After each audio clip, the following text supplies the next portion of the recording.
প্রতিটা গ্রামে গ্রামে আওয়াজ তুলতে হবে। আইএসএফ হচ্ছে বিজেপির সবচেয়ে বড় দালাল।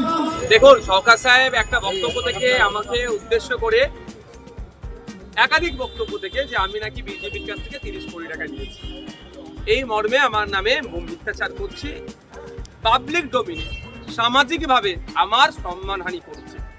তো আমি শওকত মোল্লার এই কথার উত্তর তো শওকত মোল্লার ভাষায় দিতে পারি না, আমি আইনি ভাষায় প্রতি উত্তর দিচ্ছি এবং আইনের মাধ্যমে সরকার সাহেবের কাছ থেকে জানতে চাইছি কবে, কোথায় 500 টাকার নোট না 1000 টাকার নোটের ব্যান্ডেল ছিল, নিয়েছি, কার মাধ্যমে নিয়েছি, কোর্টে এসে জানান। আমি ক্রিমিনাল সাইড থেকে মামলা করেছি। এরা হচ্ছে পয়সার কামাল। এই আইএসএফ এর যারা আছে, এই নওশাদ সিদ্দিকী, আব্বাস সিদ্দিকী, ইব্রাহিম সিদ্দিকীর মতো দালালরা, যারা সিদ্দিকী নামটা তাদের রাখা উচিত নয়, এরা হচ্ছে সবচেয়ে বিজেপির দালাল। আমি 30 কোটি টাকায়, আমি এখন ক্যামেরা বলছি, নিলে 3000 কোটি টাকা নিয়ে আর আমি ভাববো, যদি ভাবি নেব না। ওই 30 কোটি টাকা আমার বাড়িতে, আমার হাতে ধুলো।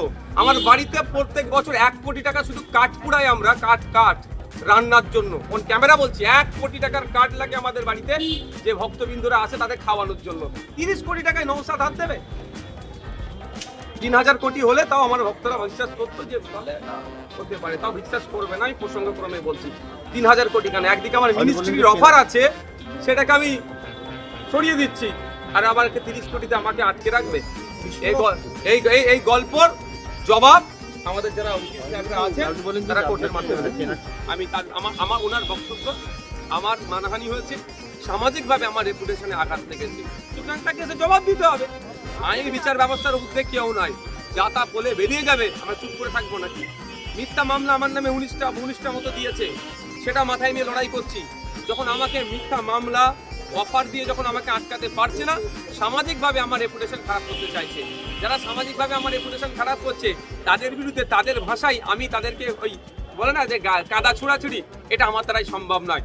আমি স্বচ্ছ আছি, আমার কনফিডেন্স আছে, সেই জন্য আমি আইনের দ্বারস্থ হয়েছি। আমি আইনের মাধ্যমে জবাব চাইছি, কম থাকলে আইনের মাধ্যমে জবাব দেবে। আমি আমার আইনজীবীর মাধ্যমে সেই আছে কোর্টে অ্যাপেয়ার হয়েছি, কোর্টে আমি আজকে মামলা দায়ের করেছি। দেখুন, একটা কথা বলি, আমাকে টার্গেট কেন করছে এটাই বুঝতে হবে। তো বিজেপি যেখানে 77টা এমএলএ, সেখানে কোনো সমস্যা নাই, অবজারভার নাই। সংযুক্ত মোর্চা তথা আইএসএফ এর একজন এমএলএর কাছে এত কেন? সংযুক্ত মোর্চার এক এমএলএ সারা রাজ্যের মানুষকে বুঝিয়ে দিচ্ছে বিজেপি তৃণমূলের বাইনারি কোন জায়গায়, আর অ্যাকচুয়াল মানুষের জন্য কোনগুলো করতে হবে। ভয় পেয়েছে, আমাকে প্রথম অফার করেছে, অফার আমি প্রত্যাখ্যান করেছি। আমার নামে মিথ্যা মামলা দিয়েছে, আমাকে আটকাতে পারিনি। 42 দিন একবার জেল খাটালো, একবার 24 ঘন্টা জেল কাটালো। তাতেও আমি যখন ওদের কাছে মাথা নত করছি না, তাহলে ওরা কি দেখছে? সোশ্যাল মিডিয়ার প্ল্যাটফর্মটাকে আমার এগেনস্টে ব্যবহার করতে চাইছে। সেই জন্য ওরা কি করছে? আমার নামে মিথ্যাচার করছে। কোনোদিন দেখবেন এআই দিয়ে ভিডিও বানাবে বা ছবি পোস্ট করবে, বিজেপির কোনো নেতা বা কারোর সাথে আমার ছবি পোস্ট করে দিতে পারে। তবে আমি এতটুকুই বুঝি যে কোনো রাস্তার পথকুকুর যদি মানুষকে কামড়ে নেয়, মানুষের উচিত হবে না এই পথকুকুরকে কামড়ানো, তো যথাযথ ট্রিটমেন্ট করার জন্যই উচিত হবে। সুতরাং আমাকে কেউ কুভাষা কথা বলে, আমাকে কেউ মিথ্যার আশ্রয় নিয়ে আমার এগেনস্টে মিথ্যাচার করবে, আমিও মিথ্যার আশ্রয় নিয়ে তার এগেনস্টে মিথ্যাচার করব, এই কাদা ছুড়াছুড়ি অন্তত আমার রাজনীতির কেরিয়ার আমি করতে চাই না।